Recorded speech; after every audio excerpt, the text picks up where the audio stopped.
ప్రకటన, బయలుపరచిన ప్రకటన, యేసయ్య ప్రకటన, దాసయ్య ప్రకటన, పరలోక ప్రకటన, పరిశుద్ధ ప్రకటన, యేసయ్య ప్రకటన, దాసయ్య ప్రకటన, పరలోక ప్రకటన, పరిశుద్ధ ప్రకటన.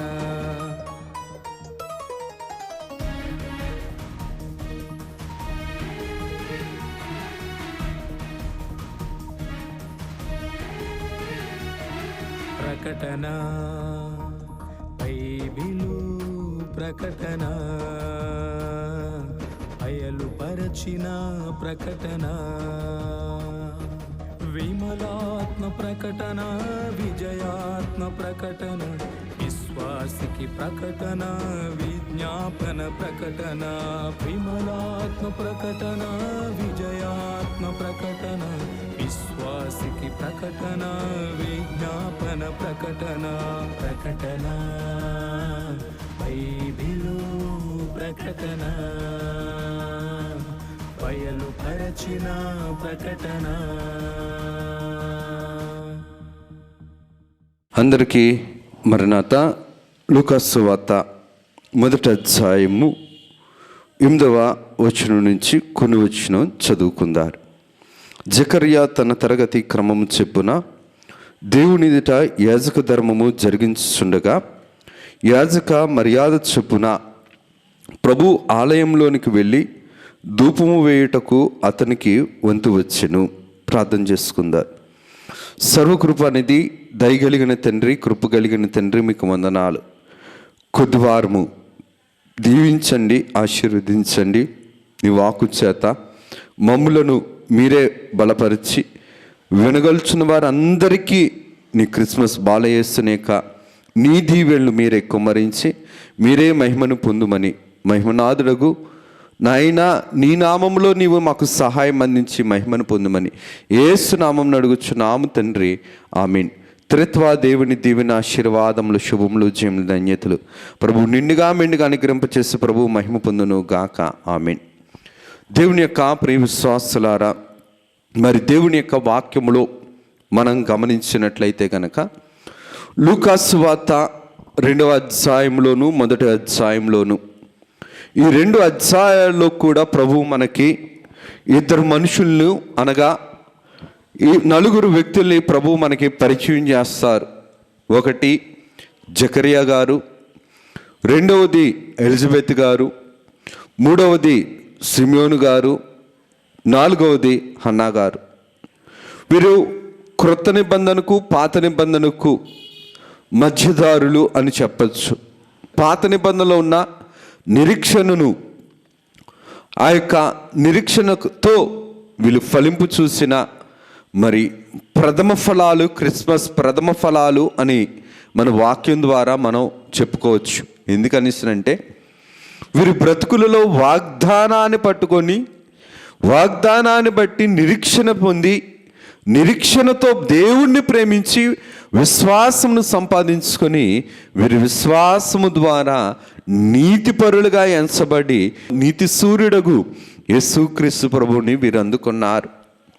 దేవుని యొక్క వాక్య క్రమములో జాగ్రత్తగా మనం చూడగలిగితే గనక లూకాసు వార్త 1వ అధ్యాయం 6-7 వచనంలోను, 2వ అధ్యాయము 36-37 వచనాల్లోను, అలాగుననే 25-23 వచనాల్లో చూస్తే గనక ఈ 4 యొక్క జీవితాల్లో కూడా పాత నిబంధన సారముతో క్రొత్త నిబంధనలోనికి వచ్చిన వారు. పాత నిబంధన సారాన్నంతటిని ఆత్మీయ జీవితంలో నింపుకొని క్రొత్త నిబంధనలోనికి అడుగుపెట్టిన వారు ఎవరనిసినంటే ఈ 4 కూడా. వీరు పండు వృద్ధులు. ఒక చెట్టుకు పండు ఎలాగైతే బాగా పండుతుందో అది పడిపోవటానికి ఎప్పుడు పడుతుందో తెలియదు, అలాగే వీరు దేవుని యొక్క నీతి వృక్షమగు దేవుని దేవాలయంలో ఉండిన వారు, నీతిలో ముదిరిన వారు, నీతిలో పండిపోయిన వారు. వీరి విశ్వాసంలో నీతి ఉంది, వీరి ప్రార్థనలో నీతి ఉంది, వీరి నిరీక్షణలో నీతి ఉంది. వీరు ఎటువంటి వారని అంటే వయసులో పండిన వారైరేమో కానీ నీతిలో ఎప్పుడు కూడా దేవుని వలె ఎటువంటి వారని అంటే నిరీక్షణతో ఉన్నవారు. అందుకనే వీరి యొక్క ఆత్మీయ జీవితాన్ని జాగ్రత్తగా మనం గమనించినట్లయితే వీరు వృద్ధుల క్రిస్మస్ అని చెప్పచ్చు. వీరు వయసు పరంగా వృద్ధులేమో కానీ వీరు ఎవరిని చూశారని అంటే బాలయేసుని చూశారు. బాలయేసుని అందుకున్నవారు, బాలయేసుని వాక్యాన్ని విన్నవారు, వీరు ఎదురు చూస్తున్న రక్షకుణ్ణి అందుకున్న ఆత్మీయ శక్తి కలిగిన వారు. ఎంత ఉన్నతమైన ఆత్మీయ జీవితం! ఎందుకు ఈ మాటను నేను జ్ఞాపకం చేస్తున్నాను అంటే జకర్యా అను మాటకు అర్థం ఏంటనిసనంటే దేవుని యొక్క జ్ఞాపకము. దేవుడు ఈ యొక్క మాటను బట్టి దేవుడు జకర్యా గారికి ఏ పేరునైతే పెట్టారో అతని ప్రార్థనలన్నింటినీ కూడా జ్ఞాపకం ఉంచుకొని రక్షణ ఉంచినవాడు. ఎలిజబెత్ గారికి ఎలిజబెత్ అనగా దేవుడి వాగ్దానము, దేవుడిచ్చిన వాగ్దానాన్ని ఎలిజబెత్ గారు నిజంగా ఏం చేశారని అంటే నెరవేర్పులోనికి తీసుకుని వచ్చారు.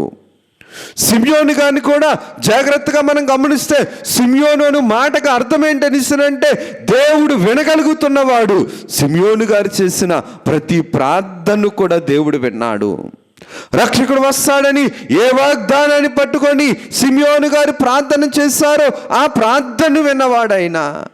అందుకని ఆయనే ఎలాగొచ్చాడని అంటే వాగ్దానము నెరవేర్చిన నేను పరలోకపు శిశువుగా ఆయన వచ్చాడు. హన్నాగాన్ని చూస్తే గనక హన్నాను మాటకు అర్థం ఏంటంటే దయా, అందమైన అని అర్థము. దేవుని యొక్క ఆనందకరమైన బ్రతుకులలో దేవుని సంపాదించుకుంది కాబట్టి ఆ దయామయుడే ఈ తల్లి దగ్గరికి వచ్చాడు. ఎంత ఉన్నతమైన ఆత్మీయ జీవితం మనలో ఉందా? మనం సంపాదించుకోగలుగుతున్నామా? మనం దేవుణ్ణి అలాగా ప్రేమించగలుగుతున్నామా? ఒక జకర్యా గారి వలె, ఒక ఎలిజబెత్ గారి వలె, ఒక సిమియోను గారి వలె, ఒక హన్నా గారి వలె బాలయేసుని వారు అందుకున్నారు. బాలయేసుని వారు అందుకున్నారు. వారు విన్న వాగ్దానాన్ని నెరవేర్పులను చూశారు. బ్రతుకులో భూమి మీద ఉన్న నెరవేర్పులో చూడలేదు కానీ ఆత్మీయ జీవితంలో ఉన్న నెరవేర్పును చూసిన వారు, ఆత్మీయ జీవితానికి ఒక ఫలింపు అన్నది సంపాదించుకున్నవారు. సిమియోను గారు చూడండి, యేసుక్రీస్తు ప్రభువుని ఎత్తుకున్నారు. ఎంత గొప్ప ఆత్మీయ జీవితం! యేసుక్రీస్తు ప్రభువుని వృద్ధుడుగా ఆయన ఎత్తుకొని మురిసిపోయాడు. హన్నా గారు ఇదిగో రక్షకుడు వచ్చాడనేసి మురిసిపోయారు. ఎలిజబెత్ గారు ఆయన మాటలు విని కడుపులో ఉన్న బాప్తిస్మిచ్చి యోహాను గారు కూడా గంతులు వేశారు. ఎందుకు ఈ మాటను నేను జ్ఞాపకం చేస్తున్నాను అంటే దేవుని యొక్క మాట ఉన్నతమైనది, దేవుని క్రమం ఉన్నతమైనది, దేవుని ప్రేమ ఉన్నతమైనది. అందుకనే దేవుని యొక్క వాగ్దానంలో, దేవుని యొక్క వాక్యములో జాగ్రత్తగా మనం గమనించినట్లయితే వీరి బ్రతుకులలో పాత నిబంధన గ్రంథంలో ఉన్న ప్రతి భక్తుని యొక్క సారము కూడా ఉండిపోయింది. నోవాహు గారిలో ఉన్న నీతి, అబ్రహాము గారు నేర్చుకున్న విశ్వాసము, అబ్రహాము గారులో ఉన్నటువంటి విధేయత, యోసేపు గారిలో ఉన్నటువంటి పరిశుద్ధమైన స్థితి, మోషే గారిలో ఉన్నటువంటి నమ్మకమైన స్థితి, సమూయేలు గారిలో ఉన్నటువంటి సత్యమైన స్థితి, యోబు వంటి ఓర్పు, దానియేలు వంటి ప్రార్థనా జీవితం, దావీదు వంటి క్షమాపణ స్థితి, సొలొమోను వంటి జ్ఞానము కలిగిన జీవితాలు వీరిలో ఉన్నాయి.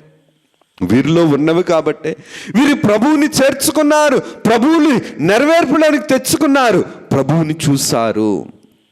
మన యొక్క ఆత్మీయ జీవితంలో కూడా, మన యొక్క ఆత్మీయ బ్రతుకులో కూడా వీరి వంటి మధురమైన మాదిరి వంటి మాట్లాడగలిగే జీవితం మనకుందా? మధురమైన మాధుర్యం కలిగిన ప్రభువుని ప్రకటించిన జీవితం మనకుందా? హన్నా గారు ఇదిగో విమోచకుడు వచ్చాడని చెప్పి ఇశ్రాయేలులందరికీ కూడా ఆయన ప్రకటించింది హన్నా గారు. మనం ఎవరి గురించి? క్రీస్తు నేడు పుట్టెనని మనం చెప్పుకుంటున్నాం. తెలియలేని వారికి ఏదో ఒక సూత్రాన తెలియచేయటానికి ఎన్ని ప్రయత్నాలు చేస్తున్నాం. ఏ విధంగా దేవుని దగ్గర మనం కూర్చోబెడుతున్నాం. మనమే దేవుని దగ్గర స్థిరంగా కూర్చోవటం లేదు, ఇంకెక్కడ మనం ఇతరులను కూర్చోబెడతాం. మనమే దేవుని దగ్గర కుదురుగా ఉండట్లేదు, ఇంకెక్కడ మన కుటుంబాన్ని, మన బిడ్డల్ని మనం దేవుని దగ్గర కుదురుగా కూర్చోబెడతాం.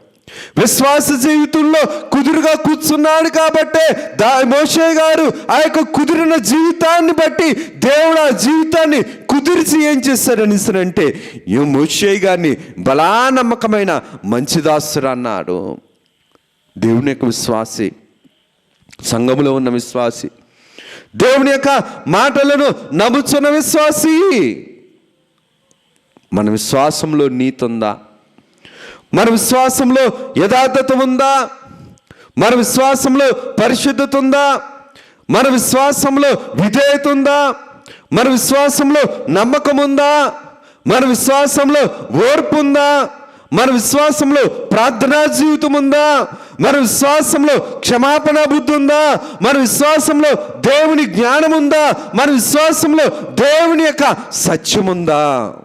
మనల్ని మనం పరీక్షించుకోవలసిన వారమై ఉన్నాం. ఎందుకనిసనంటే, దేవుని మాటను విన్నవారు దేవుని దగ్గరికి వచ్చినప్పుడు దేవుని మాట ప్రకారం సిద్ధపడి దేవుని దగ్గరికి వస్తారు. పరలోకంలో ఉన్న తండ్రి యొక్క మాటను నెరవేర్చడానికి కుమారుడనే యేసుక్రీస్తు ప్రభు పరలోకంలో ఉన్న తండ్రి మాట ప్రకారము విధేయతను చూపించి నమ్మకముగా వచ్చి సేవ చేసుకొని వెళ్ళాడు ఆయన.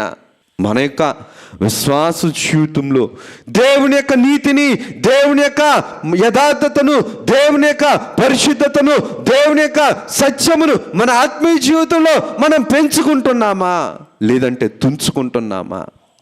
మనం పెంచుకునే వారమైతే ఒకరోజు సిమియోను గారికి, హన్నా గారికి, జకరియా గారికి, ఎలిజబెత్ గారికి ఎలాగైతే ప్రభు వాగ్దానాన్ని నెరవేర్పు తీసుకొచ్చాడో, అలాగే ప్రభు మన యొక్క ప్రార్థనకు కూడా నెరవేర్పుని తీసుకొచ్చేవాడు. ఈ క్రిస్మస్ దినాన మనల్ని మనం పరీక్షించుకుందాం. దేవుని మాట ఉన్నతమైనది, దేవుని కార్యము మహోన్నతమైనది. దేవుడు అతి పరిశుద్ధుడు కాబట్టి, అతి పరిశుద్ధుడైన ఈ దేవుడు మన దగ్గరకు వచ్చినప్పుడు ఈ క్రిస్మస్ పండుగ రోజు మన స్వభావాన్ని ఎలాగ సిద్ధపరచుకుంటున్నాం దేవుడి దగ్గర? గొల్లల్లాగా, దేవదూతల్లాగా, యేసేపు గారిలాగా, మరియమ్మ గారిలాగా, హన్నా గారిలాగా, జకరియా గారిలాగా, ఎలిజబెత్ గారిలాగా, లేదంటే కనుక సిమియోను గారిలాగా ఎవరిలాగా మనం సిద్ధపడుతున్నాం? ఎవరి యొక్క ఆత్మీయ జీవితం ఉంది, ఎవరి యొక్క స్వభావం ఉంది, ఎవరి యొక్క ఆలోచనలు ఉన్నాయి, ఎవరి యొక్క సిద్ధపాటు ఉంది, ఎవరి యొక్క వాగ్దానం మీద నిరీక్షణ ఉంది? మనల్ని మనం పరీక్షించుకోవలసిన వారమై ఉన్నాం. ఎందుకే మాట జ్ఞాపకం చేసుకోవాలనిసంటే, సువార్త అనగా పెండ్లి కార్డు. దేవుడి యొక్క వార్త శుభాన్ని జరిగించేది, అపకారాన్ని తొలగించేది. మన యొక్క ఆత్మీయ జీవితంలో మనల్ని మనం పరీక్షించుకొని దేవుని దగ్గరగా పరిశుద్ధులుగా చేర్చబడే యోగ్యత, నేర్పు, ఓర్పు ప్రభువు మనకిస్తున్నాడు. ఇంకా మనం నేర్చుకోవటం లేదనిస్తే మన స్వభావంలో చేయకూడదు ఏదో పని చేస్తుంది, రాకూడదే దేన్నో మనం మన స్వభావంలో చేర్చుకొని దాన్ని పోషిస్తున్నాం. ఎందుకు ఈ మాటను నేను జ్ఞాపకం చేస్తున్నాను అనిస్తానంటే, హన్నా గారు ఇంచుమించుగా 80 సంవత్సరాల పైన దేవుని మందిరంలో ఆ తల్లి దేవుని కోసం కనిపెట్టింది. సిమియోను గారు దేవుని కోసం ప్రార్థన చేశారు. ఈరోజు మన కోసం వచ్చిన దేవుని కోసం మనమే ప్రార్థన చేయట్లేదే. మన కోసం వచ్చిన దేవుడికి ఏ యొక్క స్వభావం అయితే ఇవ్వాలని వచ్చాడో ఆ స్వభావం కోసం అందుకోవడానికి మనమే ప్రార్థనా జీవితంలో, సన్నిధి జీవితంలో, వాగ్దాన జీవితంలో, విశ్వాస జీవితంలో మనమే కుదురుగాలేమే. కునుకుబాటులో ఉన్నాం, కునుకుతూ ఉన్నాం, అస్థిరత్వంగా ఉన్నాం. అందుకని దేవుని యొక్క వాక్యమును జాగ్రత్తగా మనం గమనించగలిగితే గనక మత్తయి సువార్త 22వ అధ్యాయం 37వ వచనంలో ప్రభువు చెప్తున్న మాట ఏంటనిస్తుందంటే, నన్ను ఆరాధించువాడు పూర్ణాత్మతో, పూర్ణ మనసుతో, పూర్ణ స్వభావంతో దేవుడి దగ్గర మనం ఆరాధించాలి. అందుకనే వీరి మీద ఎప్పుడు కూడా దేవుని యొక్క ఆత్మ ఉంది. దావీదు గారు అంటారు, అయ్యా నీ ఆత్మను నా దగ్గర నుంచి దూరం చేయద్దయ్యా, నీ సన్నిధిని నా దగ్గర నుంచి నువ్వు దూరం చేయద్దయ్యా. దేవుడిని మనం చేరుకోలేం కాబట్టే దేవుడే మన దగ్గరికి వచ్చినా దేవుడిని మనం పట్టించుకుంటలేదు, దేవుని మనం చేరట్లేదు. దేవుడు మన దగ్గరికి వచ్చి దేవుడి మాటను వినిపిస్తున్నా, దేవుని క్రియను నేర్పిస్తున్నా, దేవుడి యొక్క ఉపకారాన్ని అందిస్తున్నా, దేవుడు మన బ్రతుకులో ఉన్న అపకారాన్ని తీస్తున్నా సరే దేవుడి మాటను వినట్లేదని అంటే మనలో ఎంత భయంకరమైన పాపము వేర్లు పాతుకుపోయినాయో మనల్ని మనం పరీక్షించుకోవలసిన వారమై ఉన్నాం. విశ్వాసి, దేవుని మాట మహోన్నతమైనది, ఉపకారం చేసేదే కానీ అపకారం చేసేది కాదు. దేవుడు మనల్ని రక్షించటానికి వచ్చాడే కానీ పాపంలో ముంచటానికి రాలేదు. పాప నైజముతో, పాప స్వభావముతో, పాప తలంపుతో పాపని దేవుడు ఎప్పుడూ కూడా రక్షించలేడు. దేవుడు అన్నవాడు ఎప్పుడూ రక్షించలేడు. పరిశుద్ధుడైన దేవుడు మాత్రమే పాపిని రక్షించగలడు. ఎందుకు ఈ మాటను నేను జ్ఞాపకం చేస్తున్నాను అంటే వీరు చేస్తున్న ప్రార్థనకి రక్షణ వచ్చింది. మనం చేస్తున్న ప్రార్థనకి రక్షణాస్థితి నుంచి రాకడ స్థితికి మనం చేరుకోగలమా చేరుకోలేమో ఎవరికి వారమే మనం లెక్క వేసుకోవాలి. 5 తలాంతుల వాడు నమ్మకంగా ఉన్నాడు, 2 తలాంతుల వాడు నమ్మకంగా, కానీ 1 తలాంతు వాడు మాత్రం చెడ్డదాసుడిగా ఉండిపోయాడు. చెడ్డదాసుడిగా ఉండిపోయాడు. చెడ్డదాసుడా, ఆ చెడ్డదాసుడికి ప్రభు పెట్టిన పేరు వెర్రివాడా. వెర్రివాడా, వెర్రివాడిని చేసింది పాపం. ప్రభువు దృష్టిలో ప్రభువు ఇచ్చిన అంతస్తును పోగొట్టుకున్నవాడు ఎవరు వాడంటే ప్రభువు దృష్టిలో వెర్రివాడు. ప్రభువు ఇచ్చాడు, ప్రభు పిలిచాడు, ప్రభు ఇచ్చాడు, ప్రభు చెప్పాడు, ప్రభు మాటను విన్నాడు, కానీ దాన్ని నెరవేర్పుడానికి చేసుకోలేదు. కాబట్టి ప్రభు ఒక కాలం వచ్చినప్పుడు ఆ ప్రభు ఆ వెర్రివాడికి, ఆ పనికి మాలిన వానికి, పని చేయని వానికి పెట్టిన పేరు ఏ పేరు అనిసనంటే వెర్రివాడా. ఈరోజు దేవుడు మన దగ్గరికి వచ్చాడు, దేవుడు వినిపిస్తున్నాడు, దేవుడు చేర్పిస్తున్నాడు, దేవుడు కార్యం చేస్తున్నాడు. మనం వెర్రివారిగా ఉంటామా? లేదంటే గనక ఒక సిమ్యోనులాగా, ఒక హన్నాలాగా, ఒక జకర్యాలాగా, ఒక ఎలిజబెత్ గారిలాగా దేవుని యొక్క క్రిస్మస్లో ఒక మందకాపర్లాగా, ఒక గొల్లలలాగా, ఒక దేవదూతల వలె ఏ పాత్రలో మనం ఉండగలుగుతున్నాం? ఏ పాత్రగా దేవుని యొక్క క్రిస్మస్ పండుగను మనం ఆరాధించగలుగుతున్నాం? మనల్ని మనం పరీక్షించుకోవలసిన వారమైనాం. దేవుడి కొద్ది మాటలు మనం వెనుకల్లో దీవించి ప్రభు మహిమ పొందును గాక. ఆమేన్. సర్వకృపానిధి దయగలిగిన తండ్రి మీకు వందనాలు. కొద్ది వారము దీవించండి, ఆశీర్వదించండి, నీ కౌగిట భద్రపరుచుకోనండి. దైవాత్మ సహాయాన్ని మాకు అందించి నైనా నిజంగా నీ క్రిస్మస్ పండుగ నీతిగా, యథార్థంగా, పరిశుద్ధంగా చేయగలిగే యోగ్యత, దీవెన, నడిపింపు, సహాయము, సహకారము నైనా వృద్ధాప్యంలో ఉండి వారు శరీర బలహీనత వైపు చూడకుండా ఆత్మబలాన్ని పొందిన కుటుంబాలయ్యా, ఆత్మబలాన్ని సంపాదించుకున్న శక్తివంతులయ్యా వారు. అటువంటి ఆత్మబలము పొందుకునే సారము కలిగిన శరీరాలుగా, ఆత్మీయ భావము కలిగిన పాత్రలుగా మమ్ములను మీరే బలపరిచి మీరే మహిమను, ఘనతను, కీర్తిని, ప్రభావములను పొందుమని మహిమనాథును, శ్రేష్ఠ పాలకుడు, ఏకరక్షకుడు యేసు నామమున అడుగుచున్నాము తండ్రి. ఆమేన్. త్రిత్వ దేవుని దీవెన, ఆశీర్వాదములు, శుభములు, జయములు, ధన్యతలు ప్రభు నిండుగా మెండుగా మన ಎಲ್ಲರಿకీ అందింపచేసి ప్రభువు మహిమ పొందును గాక. ఆమేన్. అందరికీ మరణాత.